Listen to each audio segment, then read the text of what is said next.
মানিকের বিসি ফাটিয়ে হালাইছে। আইবেনছি বিস্তারিত আপনাকে কইবার লিগা। তার আগে একটু দেশ নিয়ে একটু কথা কয়ে নি, মানে বাঙালি মানুষজন আসলে কি বলবো, এদের আসলে বাঙালি মানুষ একটু অন্যরকম টাইপের।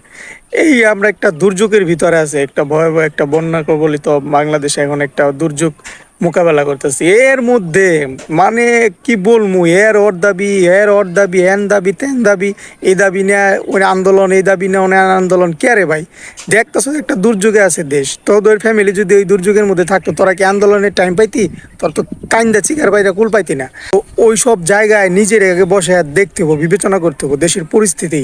তখন যদি দাবি দাবা যৌক্তিক হয়, অবশ্যই দেশের পরিস্থিতি স্বাভাবিক সুন্দর হওয়ার পরে সুন্দর মতন তারা দাবি করবি, সুন্দর মতন তারা এটা গ্রহণযোগ্য হবে ইনশাল্লাহ, কোনো সমস্যা নেই। কিন্তু এই সময় তোরা দেশের এই অবস্থায় তোরা এইরকম শুরু করতেছস, মানে কি ভাই, তোদের মধ্যে কি মিনিমাম সেন্স টুকা নাই?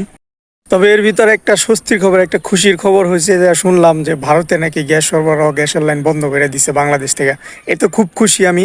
কিন্তু খালি বন্ধ করে দিলে চলবে না, আমাদের বাংলাদেশে পুনরায় গ্যাসের লাইন সরকারি যে লাইনগুলো, লাইনের গ্যাস সেটা সব জায়গায় দিতে হবে, ছড়াতে হবে এবং গ্যাসের দাম বাংলাদেশে কমাতে হবে।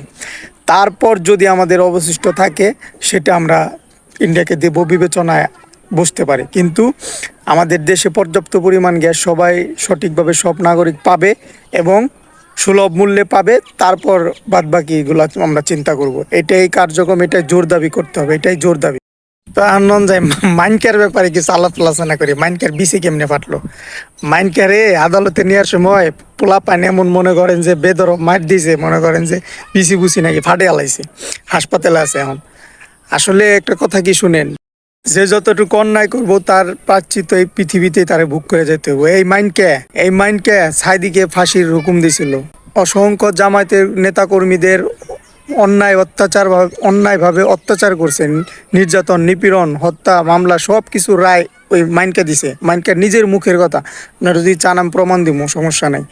তো তোরা যখন তুই যখন এই সব আলেম গো, এইসব বড় বড় মৌলানা গো, তুই অন্যায়ভাবে অত্যাচার করছস, আল্লাহ যে কি দেখে নাই রে? আল্লাহ অবশ্যই দেখছে। আল্লাহ তোরে সুযোগ দিছে, ছাড় দিছে, কিন্তু তুই শুধরাস নাই। তুই কেন? তোর চেয়ে বড় বড় নেতা যারা শুধরায় নাই তারাও শাস্তি পাইছে।